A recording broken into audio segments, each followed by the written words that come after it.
तरफ इंडिया गठबंधन के नेताओं के संविधान बचाने के दावे हैं, आपको यह तय करना है कि आपको नरेंद्र मोदी की सरकार बचानी है या डॉक्टर बाबा साहब अम्बेडकर का संविधान बचाना है। फैसला आपके ऊपर छोड़ता हूं। भाजपा के नेताओं और आपके यहाँ जो सरकार चल रही है उनके नेताओं के झांसे में मत आना। वो भाजपा के एक मंत्री जो है वो एक गांव में पहुंचे, बड़ा मजे का 1 मिनट का एक वाकया सुनिए। गांव में पहुंचे और पहुंच के उन्होंने गांव वालों से कहा कि गांव वालों आओ, मैं तुम्हारी समस्याएं समाप्त करना चाहता हूं। गांव के लोग भोले भाले थे, वो इकट्ठा हो गए।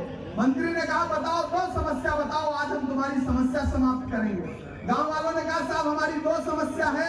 पहली है कि हमारे गांव में कोई हॉस्पिटल नहीं है।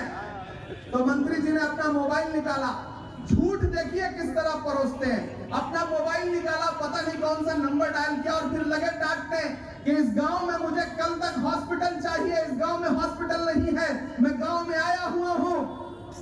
ये कहकर के फोन रख दिया और गांव वालों से कहा मैंने तुम्हारी पहली समस्या समाप्त कर दी, कल तक हॉस्पिटल खुल जाएगा। दूसरी समस्या बताओ। गांव वालों ने कहा साहब हमारी दूसरी समस्या यह है कि गांव में कोई मोबाइल का नेटवर्क ही नहीं है।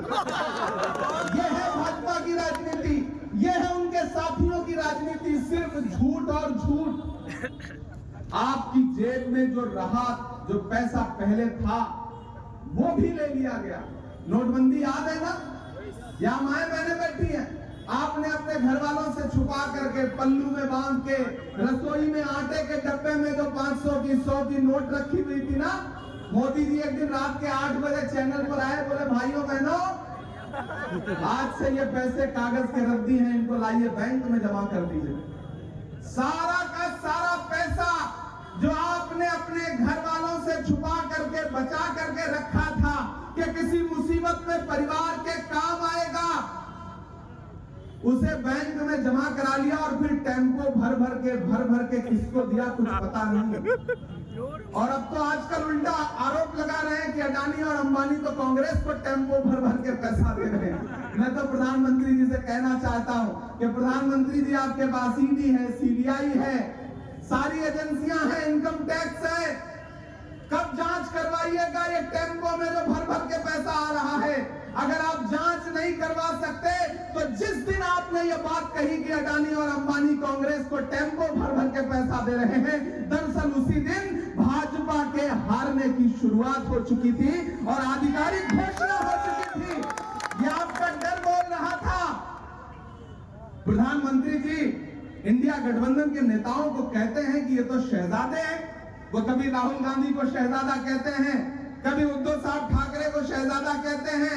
मैं तो प्रधानमंत्री जी से कहना चाहता हूं कि प्रधानमंत्री जी, एक इंसान 4000 किलोमीटर कन्याकुमारी से कश्मीर तक चला जिसका नाम राहुल गांधी है, एक टी शर्ट में, एक ट्राउजर में लाखों लोगों को गले से लगाता हुआ, एक नारा लगाता हुआ कि नफरत छोड़ो भारत जोड़ो, नफरत के बाजार में मोहब्बत की दुकान खोलनी है।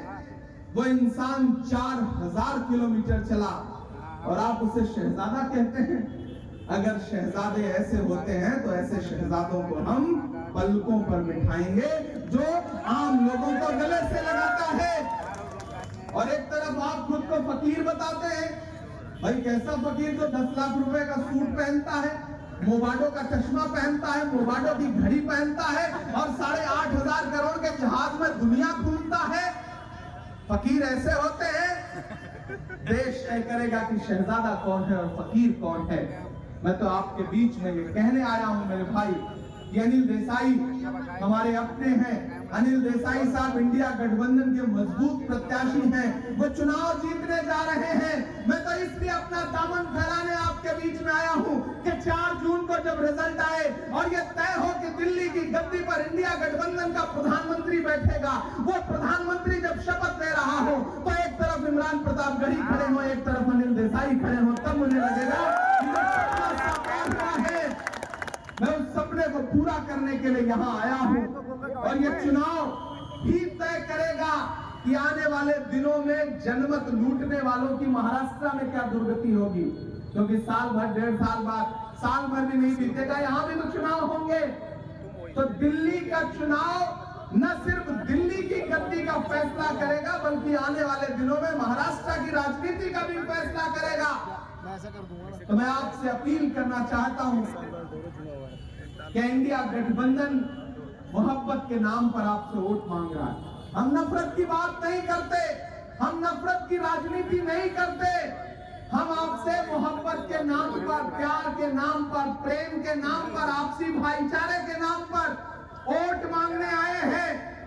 और यहाँ जितने साथी खड़े हैं उत्तर भारत के मेरे, मैं उनसे अपील कर रहा हूं कि इस चुनाव में शिद्दत से पार्टिसिपेट करिए। अनिल देसाई साहब की जो मशाल है, इसकी लौ को और बढ़ाइए, क्योंकि जब तक दुनिया में आप क्रांति की कोई भी उम्मीद करेंगे तो बिना मशाल के क्रांति नहीं हो सकती है। तो इस क्रांति के लिए आप सबको साथ आना पड़ेगा। गर्मी बहुत है, पसीने पसीने होकर के मैं भी माइक पर खड़ा हूं। आप भी नीचे, मुझे पूरा विश्वास है कि पसीने पसीने होकर खड़े होंगे, लेकिन नया पाने की चाहत में पुराना छूट जाता है। तुझे अपनाऊं तो मुझसे जमाना रूठ जाता है। मोहब्बत पढ़ने लिखने में बहुत आसान है, लेकिन